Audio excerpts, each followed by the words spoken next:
আজ বন্ধুরা খয়রা মাছের ঝাল করছি। সর্ষে, পোস্ত, চারমগজ সব বাটা দিয়ে খয়রা মাছের ঝাল করছি। সর্ষে, পোস্ত, চারমগজটা আমি শুকনো এক খোলায় পেস্ট করে নিয়েছি।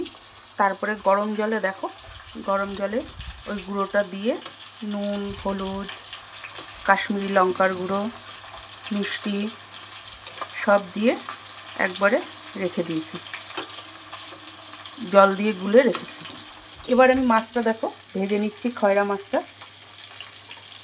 মাছটা দুটো ভেজেছি আর দুটো আমার কড়াইতে রয়েছে, হয়ে গেছে, আমি তুলে ফেলবো। এবার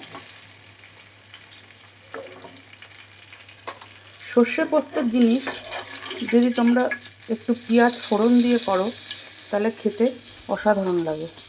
এই যে আমি দেব এবার পেঁয়াজ কুচি তেলের ওপর। এই পেঁয়াজ কুচি ফোড়ন দিলে পরে তেলের ওপর এটাকে একটু লাল লাল করে ভেজে নিতে হবে। ভেজে নিয়ে তারপরে সর্ষে পোস্তটা আমি জলে গুলে রেখেছি সেটা আমি দিয়ে দেবো। আগে একটুখানি লাল লাল করে পেঁয়াজটাকে ভেজে নিই। খেতে না বন্ধুরা এটা আলাদা একটা টেস্ট লাগে।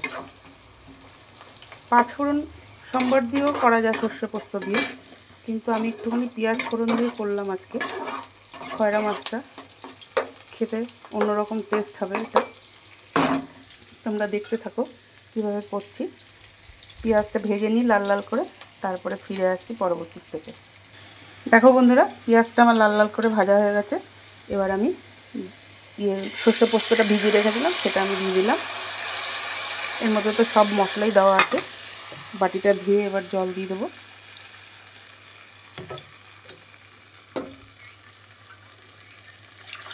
দিয়ে দিলাম, আর একটু জল আমি দেব।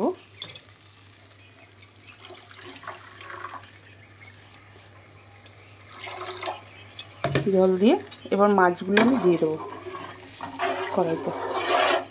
একটু ফুটে নিই, তারপরে আমি মাছটা দেবো। একটু ঢাকা দিয়ে দেবো কড়াইটা।